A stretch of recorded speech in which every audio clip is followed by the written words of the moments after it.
A vida é um jogo, mas a maioria das pessoas não sabe disso. Cada era tem sua própria maneira de olhar para a vida.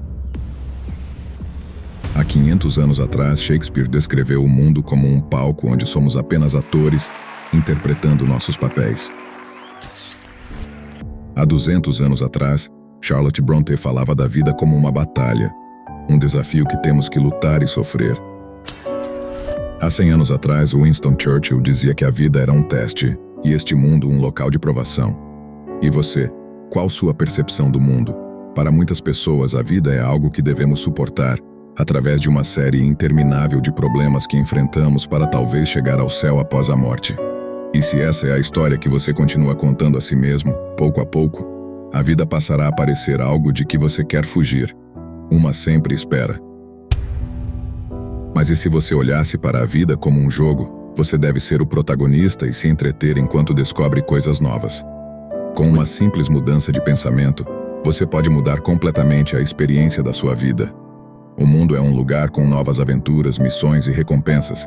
Qualquer desafio que esteja enfrentando agora, você pode escolher abordar com um senso de diversão. E como você faz isso? Fique comigo, amigo imortal, porque nos próximos minutos, você verá sua vida de uma maneira muito mais estimulante e entenderá as regras de um jogo em que você é o protagonista. No programa Rick and Morty, Rick Sanchez é um cientista brilhante, um gênio, mas ele é imprudente, imprevisível e ousado. Ele assume todo tipo de riscos loucos. Seu neto Morty, por outro lado, não é um gênio. Ele é um bom menino, mas muito ingênuo e amedrontado. O programa explora suas aventuras absurdas e fantásticas enquanto viajam para novos mundos e outras dimensões. Há um episódio em que Rick leva Morty para jogar um videogame futurista em um planeta alienígena. É muito mais avançado que qualquer jogo na Terra, é um estranho jogo chamado Roy. Seu capacete é colocado e em um instante ele acorda em um corpo completamente diferente em um quarto que não reconhece. Uma mulher entra. Roy, o que houve? Eu tive um pesadelo, eu estava com um homem velho e ele colocou um capacete em mim. Bem, não se preocupe, foi apenas um sonho. E assim ele cresce e vai para a escola. Ele se torna a estrela do seu time de futebol. Ele se apaixona. Os anos passam enquanto ele cria sua própria família. Logo, ele tem que lidar com a realidade de sustentá-los. Ele vai trabalhar em uma loja de carpetes, mas seu coração realmente não está nisso. Um dia ele é diagnosticado com câncer. Não estou pronto para morrer, diz ele. Após um longo tratamento doloroso, ele volta para casa. Por algum milagre, ele se cura. Ele até tem saúde suficiente para voltar ao trabalho. Aos 55 anos, ele sobe para pegar um dos tapetes, algo que fez milhares de vezes antes. Mas desta vez ele perde o equilíbrio. Ele cai no chão e sua vida chega ao fim. Fim de jogo. O capacete é retirado e Morty percebe que era tudo um jogo. Apesar da experiência ter parecido real, ele viveu toda uma outra vida dentro do console. Parecia tão real, tão imersivo que ele não tinha ideia de que estava jogando. Onde está minha esposa? Diz Morty. Rick zomba dele. Você venceu o câncer e depois voltou a trabalhar na loja de carpetes? Agora é a vez de Rick entrar no jogo, mas ele joga de maneira exatamente oposta. Há uma verdadeira emoção enquanto ele assume riscos loucos dentro do jogo. Uma multidão começa a se formar. Ei, esse cara está tirando o Roy da grade. Ele nem fez uma carteira de seguro-saúde. Ele desafia o conformismo. É uma cena engraçada e provocativa porque levanta uma questão importante. Como você abordaria sua vida se soubesse que é um jogo? Isso lhe daria um maior senso de diversão? Você jogaria da maneira mais segura possível e rotineira? Rick e Morty adotam abordagens radicalmente diferentes. E para ser justo, uma vida razoável deve estar em algum lugar no meio. Jogar com muita segurança significa que você nunca está realmente vivendo seu potencial. Mas assumir muitos riscos também impede que você construa a estabilidade de que precisa. Ao final deste vídeo, você conhecerá as regras do jogo, as melhores estratégias para jogá-lo e como vencer. Você será capaz de abordar a vida com uma nova perspectiva, uma nova energia e um novo senso de propósito, além de aprender como criar a vida que você sempre quis e se divertir fazendo isso. A vida é uma aventura ousada. Temos que equilibrar nossa necessidade de segurança com a coragem de ir atrás das coisas que queremos. Mas antes de refletirmos sobre o que significa para você, é importante olhar para alguns dos mitos comuns que as pessoas têm em torno dessa ideia. Porque antes de você poder enquadrar sua vida como um jogo, você precisa entender algumas das crenças limitantes que podem impedi-lo de fazer essa mudança. Aqui está um mito comum. A vida é dura demais e dolorosa demais para ser tratada como um jogo. Você não pode brincar porque, se há uma coisa que a vida não é, é um jogo. Você tem que ser absolutamente sério sobre isso.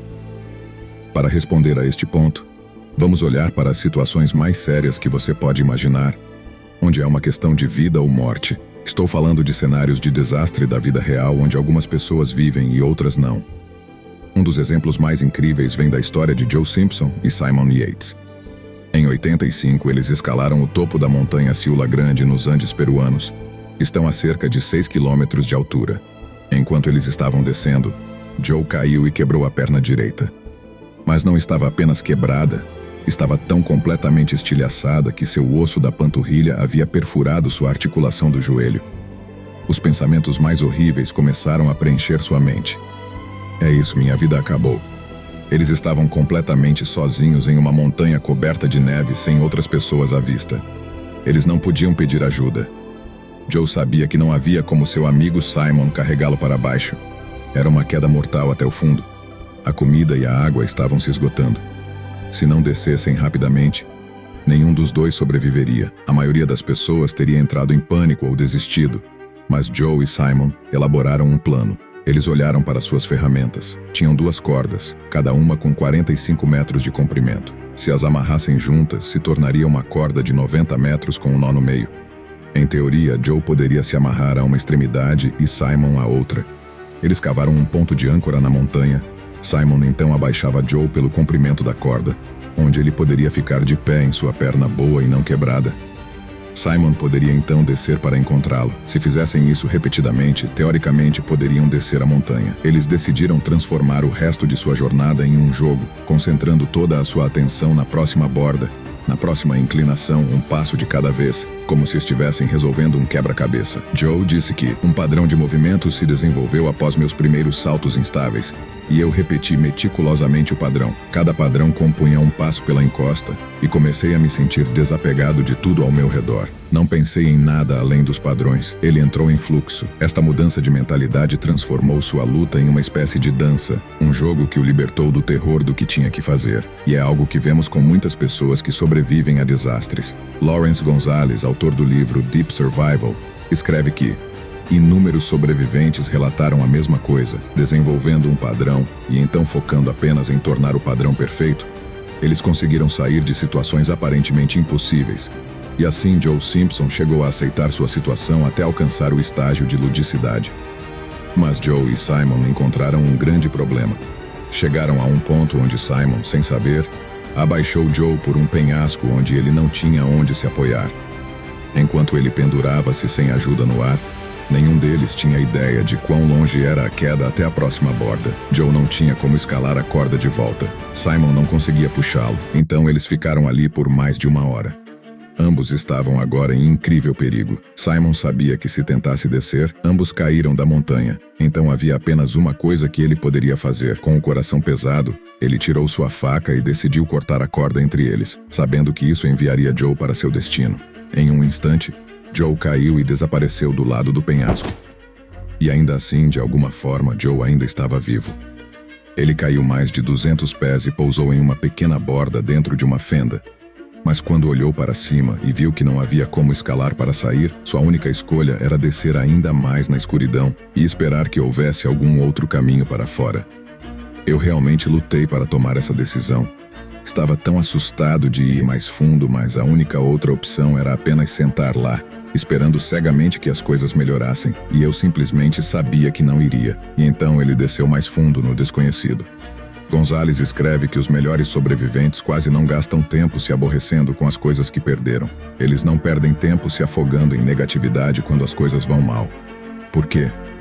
Porque eles estão procurando uma maneira de transformar até as situações mais horríveis em um jogo. Isso os ajuda a permanecer focados no próximo passo que precisam dar e aceitar as coisas que não podem controlar. Inacreditavelmente, Joe encontrou um caminho que o levou para fora, para um lindo dia ensolarado, mas agora ele tinha que fazer a longa e árdua caminhada de volta ao acampamento, e sua perna quebrada só tinha piorado. Mesmo aqui, ele continuou a pensar em sua situação como um jogo. Ele olharia para uma pedra à distância e pensaria: aposto que posso chegar lá em 20 minutos. Ele cronometrava seus movimentos e, se chegasse lá em 18 minutos, ficava histérico de felicidade. Mas mesmo se estivesse alguns minutos atrasado, ele apenas continuava. Por toda lógica, Joe deveria ter morrido naquela montanha. Ele passou dias sem comida e quase sem água, rastejando e pulando com uma perna quebrada por milhas de gelo e neve.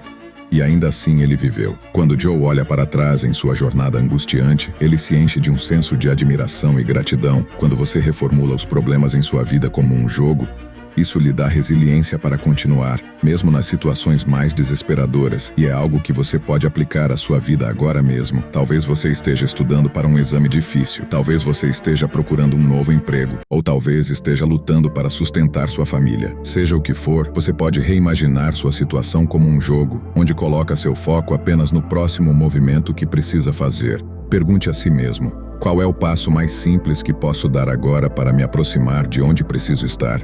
Aqui está outro mito. As pessoas não querem desafio. É por isso que seguem o caminho de menor resistência. Obstáculos e adversidades tornam todos miseráveis. Se você pudesse de alguma maneira tirar os problemas de todos, eles instantaneamente se tornaram felizes. Aqui está o que está errado com isso. Vamos olhar para o que é, sem dúvida, o videogame mais popular de todos os tempos: Tetris. Ele vendeu mais de 500 milhões de cópias em todo o mundo, e é considerado por muitos o videogame mais atemporal já feito. Mas deixe-me fazer uma pergunta: por que o Tetris tem todos esses diferentes tipos de blocos? Sério, por que tantos? Não seria o jogo muito mais fácil se houvesse apenas um tipo de bloco? E não seria ainda mais fácil se fizéssemos esse único bloco preencher todo o comprimento da tela? Dessa forma, você ganharia todas e cada uma das vezes. Você poderia fazer isso, mas ninguém jamais jogaria esse jogo. Vencer seria vazio e insatisfatório. Por quê? Porque precisamos de desafio. A mente humana é projetada de forma única para resolver problemas. Sabemos disso porque há uma cadeia ininterrupta que nos conecta desde este momento aos primeiros seres humanos, em que as pessoas resolvem problemas complexos uns após os outros. Desde fazer fogo, construir abrigos, cultivar alimentos, até dominar a eletricidade. Cada avanço tecnológico que desfrutamos hoje temos precisamente por causa da necessidade de superar adversidades. O autor e filósofo inglês Alan Watts capturou a mesma percepção básica com este experimento mental. Imagine que toda noite você pode sonhar qualquer sonho que quiser, e que você tem o poder em uma noite de sonhar uma vida inteira. Naturalmente, à medida que você começasse nesta aventura de sonhos, você realizaria todos os seus desejos. Você teria todo o tipo de prazer que pudesse imaginar, e após várias noites de várias vidas de prazer total cada, você diria: bem, isso foi ótimo, mas mais cedo ou mais tarde você ficaria entediado. Seus sonhos se tornariam previsíveis demais. E então você diria: vamos ter uma surpresa, vamos ter um sonho que não está sob controle, onde algo vai acontecer comigo e eu não faço ideia do que vai ser. E você adoraria isso, e sairia disso dizendo: nossa, foi por pouco, hein? E então você se tornaria mais e mais aventureiro. Você faria apostas cada vez mais distantes sobre o que sonharia, até finalmente sonhar exatamente onde você está agora. Você sonharia o sonho de viver a vida que está vivendo atualmente. Nosso maior erro é pensar que a vida perfeita é aquela onde não temos problemas, dificuldades e nada para resolver, porque os obstáculos são uma parte necessária de todo jogo que vale a pena jogar. Eles são uma parte vital da vida. Quando você entende isso, você não pode olhar para coisas como falha, adversidade ou perda da mesma maneira. Você para de vê-los como algum terrível castigo que acontece apenas para tornar sua vida miserável. Em vez disso, você começa a perceber que cada dificuldade em sua vida está lá para impulsioná-lo em seu crescimento como ser humano. Sem eles, sua evolução pessoal seria impossível. Então, o que você faz? Você segue seu sonho. Você se inscreve na aula que sempre quis fazer. Você inicia um negócio que sempre quis começar. Você convida para sair o estranho atraente por quem você tem uma paixão. Você assume essa chance porque esta é a grande aventura da sua vida. E naqueles momentos em que você se aproxima do limite do que pensa serem seus limites, quando você genuinamente não tem certeza se terá sucesso ou não, Esses são os momentos em que você está vivendo mais intensamente aquilo que realmente deveria fazer. É onde o universo oferece suas lições mais poderosas. É o que significa seguir seu êxtase. E neste belo jogo colaborativo da vida, os caminhos que você pode tomar são ilimitados. Isso, eu acho, é a razão pela qual estamos aqui. Não é que sejamos atores em um palco. Não é que a vida seja alguma batalha que temos que suportar ou um teste pelo qual temos que sofrer. Mesmo que às vezes pareça dessa maneira, a vida é uma experiência que cocriamos com o universo. É um jogo que jogamos juntos com as pessoas que amamos, com amigos antigos e novos. Vai além das ideias convencionais de ganhar e perder, porque a vida não é um jogo de soma zero. É um jogo infinito onde os melhores jogadores confiam que a vida equipará você com tudo o que precisa para navegar e superar cada um de seus obstáculos, para liberar o sonho que vive dentro de você. Os melhores de nós abordam a vida com um senso de brincadeira e sabem que não paramos de jogar porque envelhecemos porque paramos de jogar. Então, siga seu êxtase, não odeie o jogo. Entenda o jogo e se torne um jogador. Seja o protagonista e lembre-se, liberte-se pelo conhecimento, transforme-se pela percepção. Eu ficaria absolutamente feliz se você pudesse curtir o vídeo e compartilhar seus pensamentos. Isso realmente me ajuda. Como sempre, muito obrigado por assistir.